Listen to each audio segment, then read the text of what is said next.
नमस्कार दोस्तों। जैसा कि आप लोगों ने पिछले भाग के वीडियो में देखा और सुना था कि नीम करोली बाबा ने मनोरा पर्वत पर हनुमानगढ़ की स्थापना कैसे की थी, कैसे बाबा भूमि आधार पहुँचे और वहाँ भी एक छोटा सा हनुमान मंदिर स्थापित किया, और फिर बाबा ने कैसे कैंची धाम की उस पवित्र जमीन पर मंदिर का निर्माण किया जो आज भी देश विदेश से आने वाले श्रद्धालुओं की आस्था का केंद्र बन चुका है। लेकिन आज हम इस वीडियो के तीसरे भाग में इतिहास की नहीं बल्कि नीम करोली बाबा के उन चमत्कारी कारनामों की बात करेंगे जिन्होंने अगणित भक्तों के जीवन की दिशा ही बदल दी। ये वो घटनाएं हैं जहां बाबा ने खुद को कभी भगवान नहीं माना, लेकिन बाबा ने अपने जीवन काल में ऐसे चमत्कारी घटनाएं की जो किसी साधारण इंसान के लिए करना नामुमकिन था। फिर भी उनकी सादगी, उनकी हनुमान भक्ति और उनकी कृपा लोगों से छुपी नहीं रह सकी। किसी के लिए बाबा एक संत थे, किसी के लिए मार्गदर्शक, तो किसी के लिए एक अभिभावक भी थे। और यही कारण था कि बाबा कुछ कहते नहीं थे, लेकिन उनकी उपस्थिति ही सब कुछ कह जाती थी।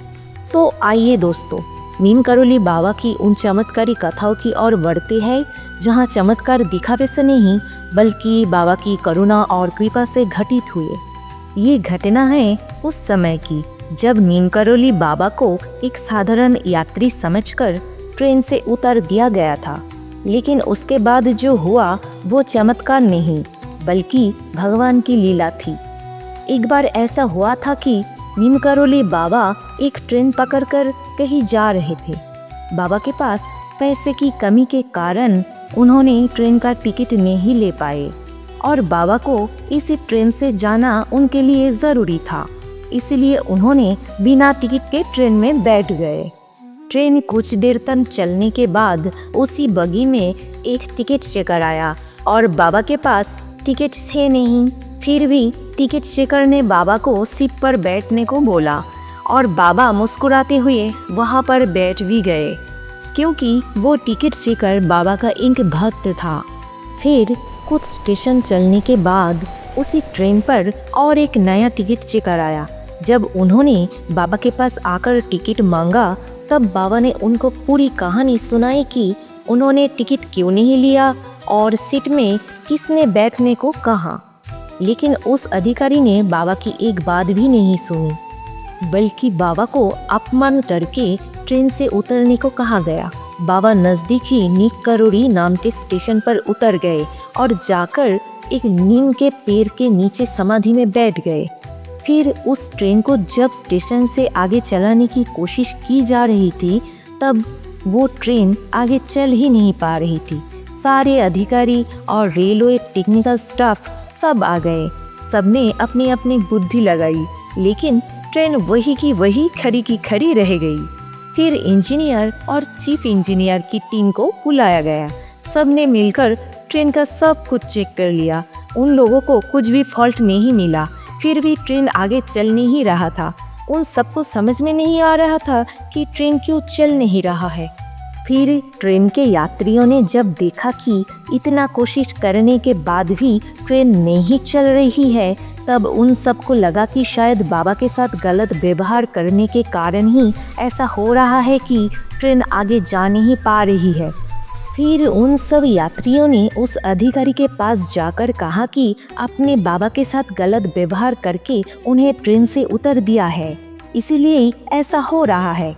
आप बाबा से माफ़ी मांगकर उन्हें ले आइए। पहले तो उस अधिकारी ने यात्रियों की बात नहीं माना, लेकिन जब सभी यात्रियों ने मिलकर उस अधिकारी पर बहुत ज़्यादा दबाव डाला तब जाकर उन्होंने नीम करोली स्टेशन, जिसका नाम बाद में नीम करोली रखा गया, वहाँ पर नीम के पेड़ के नीचे बैठे हुए बाबा के पास जाकर माफ़ी मांगी और आदरपूर्वक बाबा को ट्रेन में लाकर बैठाया। तब जाकर ट्रेन चलना शुरू हुई। तब से बाबा का नाम पड़ा नीम करोली बाबा। आप लोगों को पता है, आज भी लाखों लोग हर साल कैंची धाम आश्रम में जाकर के कंबल क्यों भेंट करते हैं? वहाँ पे क्यों कंबल चढ़ाए जाते हैं? इसके पीछे की कथा सुनिए। नीम करोली बाबा हमेशा कंबल ओढ़े रहते थे। एक दिन उन्होंने अचानक सब कुछ छोड़कर निकल पड़े। ये यात्रा साधारण नहीं थी, बल्कि किसी विशेष उद्देश्य से की गई यात्रा थी। रास्ते में उन्होंने अपने एक ऐसे बुजुर्ग भक्त दंपति को याद किया जो उन्हें हृदय से भगवान का स्वरूप मानते थे। तभी बाबा स्वयं उनके घर पहुँचे और इस शांत स्वर में बोले कि उस रात उनके घर रुकना चाहते हैं। ये सुनकर वो बुजुर्ग दंपति अत्यंत हैरान रह गए। उनके लिए ये विश्वास करना कठिन था कि जिन्हें वो दंपति ईश्वर के समान पूजते रहते थे, वही बाबा आज स्वयं उनके घर आकर रात्रि विश्राम करने वाले थे। उन बुजुर्ग दंपति बहुत ही गरीब थे। उनके पास जो थोड़ा बहुत खाने का सामान उपलब्ध था, वही उन्होंने श्रद्धा भाव से बाबा को अर्पित कर दिया। उन्होंने बाबा को प्रेम पूर्वक भोजन करवाया, जैसे मानो अपने घर आए ईश्वर को भूख चढ़ा रहे हो। उनके घर में केवल एक ही चारपाई थी। उन्होंने वही चारपाई बाबा के लिए बिछा दी। बाबा ने अपना कंबल ओढ़ा और उसी चारपाई पर विश्राम करने लगे।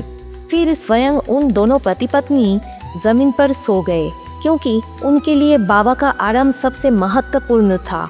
उस दिन जैसे जैसे रात आगे बढ़ती गई, उन दोनों बुजुर्ग दंपतियों ने सुना कि नीम करोली बाबा दर्द से करहाने लगे। उनके करहाने की आवाज़ें इतनी तीव्र थी मानो कोई उन्हें बहुत मार रहा हो, बहुत पीट रहा हो। आवाज़ें लगातार तेज होती जा रही थी। बाबा उस समय गहरी निद्रा में प्रतीत हो रहे थे। ये सब देखकर और सुनकर भी बुजुर्ग दंपति ने उन्हें जागाना ठीक नहीं समझा। उन दोनों ने पूरी रात सो नहीं पाए, क्योंकि बाबा को हो रहे असहनीय दर्द को चुपचाप देखते और सुनते रहे। बाबा कभी करवट बदलते, कभी उनका शरीर कांप उठता, मानो बाबा किसी असहनीय दर्द से गुजर रहे हो। उस रात बाबा को अत्यंत तेज दर्द हो रहा था, इतना अधिक कि उनकी करहाने की आवाज़ पूरे घर में गूंज रही थी। दोनों बुजुर्ग दंपति मन ही मन व्याकुल होते रहे, लेकिन बाबा के ध्यान और विश्राम में बाधा ना पड़े, इस कारण उन दोनों ने पूरी रात मौन बने रहे। जब सुबह हुई और बाबा जागे, तो उठते ही नीम करोली बाबा ने बहुत ही शांत भाव से अपने कंबल को धीरे धीरे समेटा। कंबल को ठीक से लपेटने के बाद उन्होंने वो कंबल उस बुजुर्ग दंपति को सौंप दिया और कहा कि इसे गंगा में प्रवाहित कर देना, लेकिन कंबल को खोलकर मत देखना। ये कहकर बाबा ने उस भक्त के घर से विदा लिया।